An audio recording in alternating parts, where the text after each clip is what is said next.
Right, today we're going to do a very special sutta that is SD 51.7. It's not actually, although it's recorded in the sutta, actually it's something from the Vinaya, and it's also perhaps the shortest sutta there is. It's only 3 lines here, but this is a very important teaching. And also what's interesting is this study we're going to do comes at a very auspicious time, because this sutta talks about Vassa, the rains retreat, which will be in 3 days' time. Today is 25th of July, and this rains retreat starts on the 28th. It's just 3 more days. So it's a very timely occasion to reflect on this teaching, Dukkha Vasu Panayika Sutta. The twos discuss on rains and tree, and this is recorded in A 2.10. So this is about the 2 rains entries. In other words, entry into the rains retreat. We may wonder why this Vinaya instruction is included in the sutta. It shows that this is an important practice. And indeed, the rains retreat is one of the key practices for the monks in India especially. And this rains retreat is still observed today amongst the followers of the Theravada tradition or Southern Buddhism of Sri Lanka, Myanmar, Thailand, and Southeast Asia generally. Now, this rains retreat usually falls around this time of the year, that is around June to the year end. In other words, the Indian seasons in the northern central plains, you have 3 seasons of roughly 4 months each.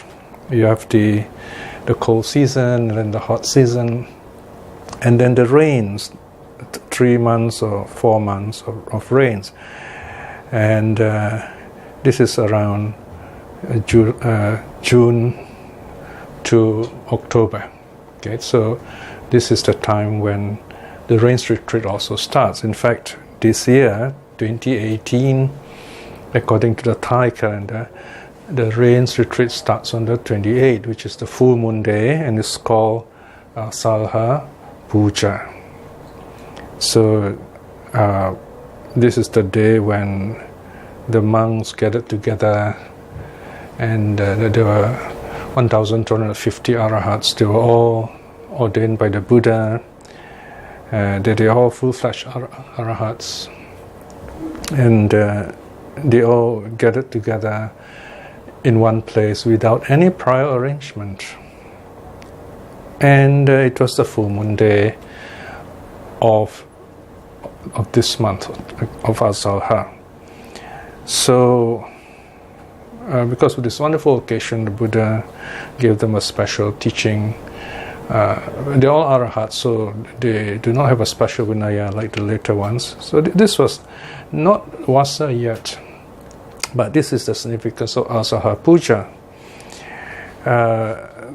Then later on, in due course, the Buddha introduced the rains retreat. Apparently, during the first 20 years, there was no rains retreat. It came a little later when there were kind of feedback from the public. According to the Vinaya Mahavastu, chapter 3, 1.1.2, the Vinaya records the people protesting during the rains retreat. The monks were walking around.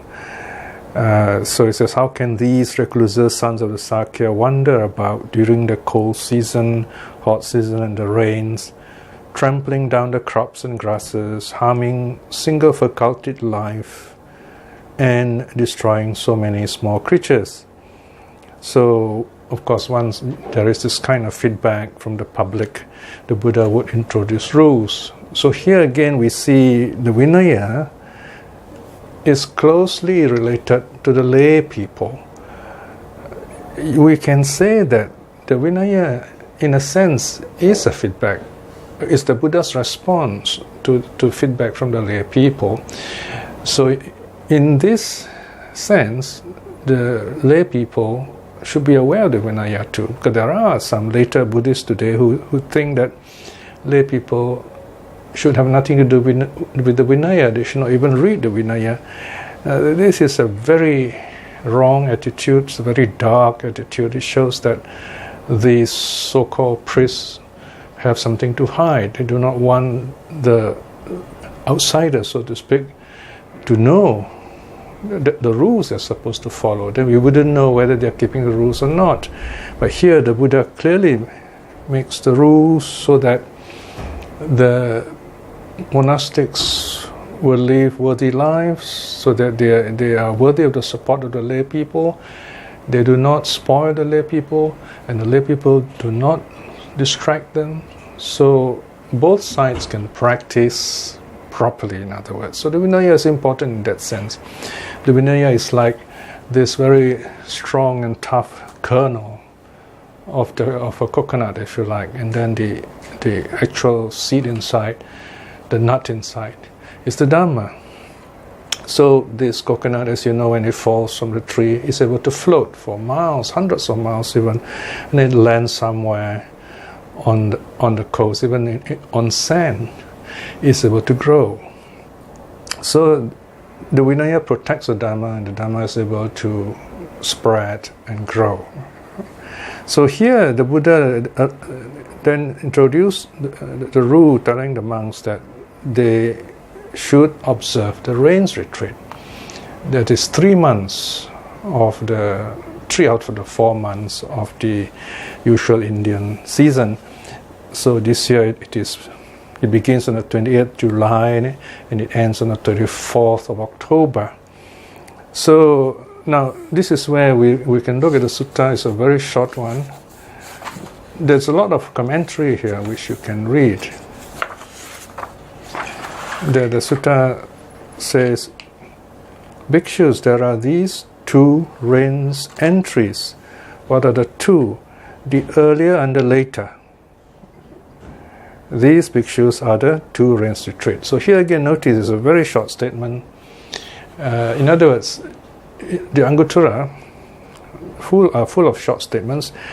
The teacher is understood to know the sources, where to look up details of this kind of short statement. And in this case, the details, of course, in the Vinaya. Right? So the early rains retreat is the normal one, which starts a few days' time. So, and then it ends 3 months later, 3 lunar months. The later one starts exactly 1 month later. Okay, so in the next full moon. Now you may ask, why are there 2 rains retreat, or why is there a rains retreat? Okay, first of all, we have already noted just now that there is the rainy season, 4 months in India, and it's very inconvenient to travel during that season, and you have so many monks moving around, and if they walk through some cultivated field, the crops will be destroyed, and also little creatures come out from the soil and they also get trampled. So it's very inconvenient for monks to move around at this time. So what they usually do is they would stay in one place. Now another reason is, as we know, monks are itinerant. They rarely stay in one place very long. We know the Buddha makes 2 kinds of journey, of Dhamma journey. One is called a long circle, or the big circle, if you like, the long journey. It takes about 9 months of travel. The Buddha has been moving from place to place. This is to make himself available to the public. And wherever he goes, he gives teachings. People come and listen and ask him questions. This is a time when there is no internet and no radio communication, no other ways of communicating. So the teacher has to kind of move around physically, and the Buddha did a lot of that all over northern central India. The area is roughly the whole of peninsular Malaysia, if you like, including Singapore. So it goes up and down that kind of area. And then, or there is a shorter kind of routine, it's about 6 months. Then 3 months, the Buddha would sort of rest. But more than that, the monks must decide a certain place to stay. So, and usually this place there will be lay people there's enough lay people there to support the monks. So in other words, here the monks are staying in one place, and the nuns too. They are available to the public, and almost every day you can come and offer dana to the monks and ask for teachings.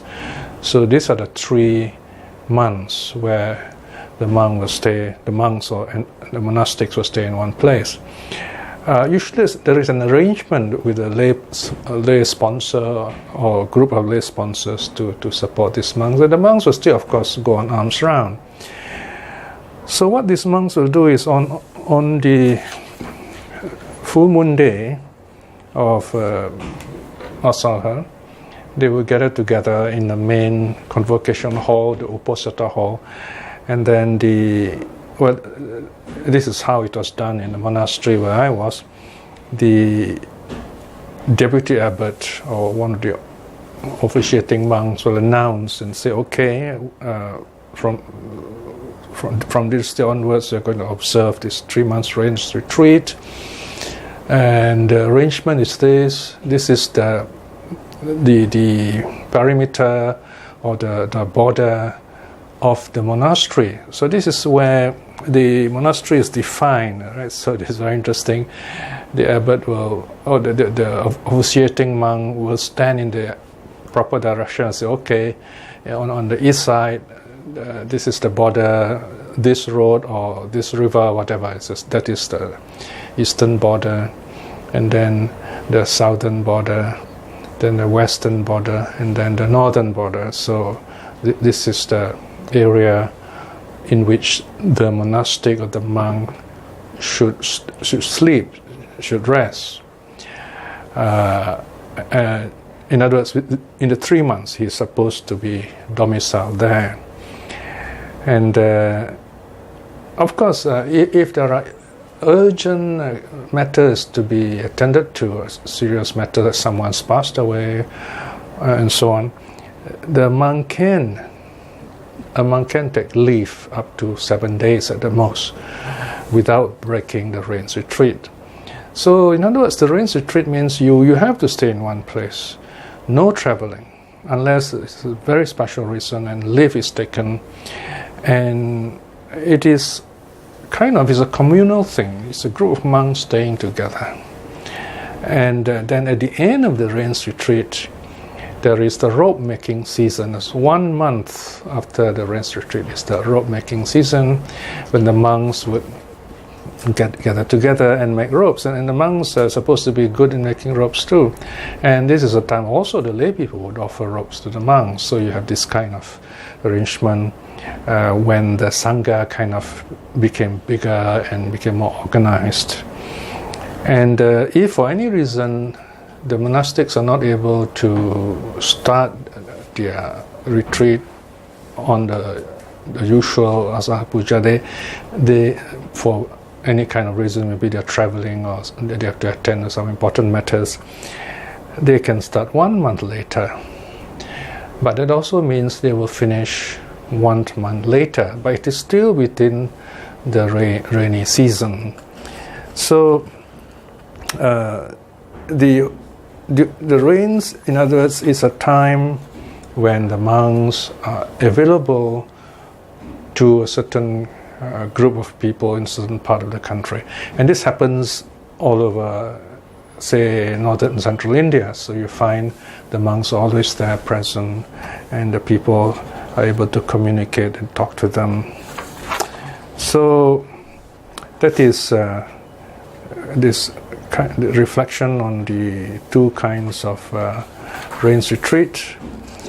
So now the question is, what do we as lay people, what should we do? Well, we can, of course, spend retreat time with the monks and practice meditation also.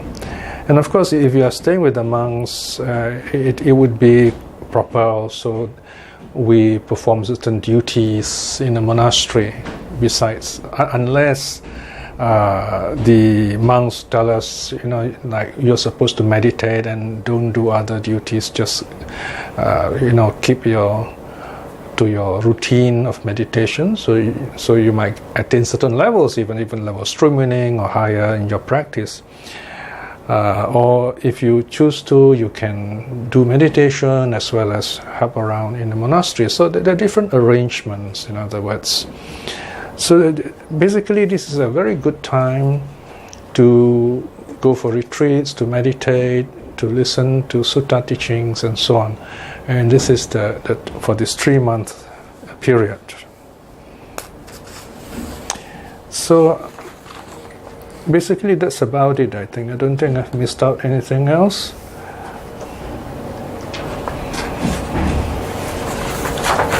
Okay, so I think we will end this here at this moment. This is just a short one. The next sutta is very long, so I'll do it the next round. So let us close with a short reflection. Now, with this very important season coming, the rains retreat, let us reflect with joy how the Buddha and his teaching are still present with us, in the sense that we can practice, we can study, we can practice, and even realize these teachings. They're all there before us. The monks are still there. The practice of the rains retreat is still there. So, because of all these wonderful events and situations, we are still able to practice the Dharma to its full effect. Reflecting in this way is very good karma, and by the power of such karma, may we be empowered with wisdom and courage and the opportunity to aspire to attain at least stream winning in this life itself. And also by the power of all the good karma we have done and the power of the 3 jewels, may we be blessed with good health, peace and wisdom to continue our practice in the meantime. And also our family and loved ones be well and happy. And those who are practicing the Dharma to attain their fruition in this life itself. And may those who have difficulties with the teaching, who are lost, may they too find their way back to the true path. May all beings be well and happy. Sadhu, sadhu, sadhu.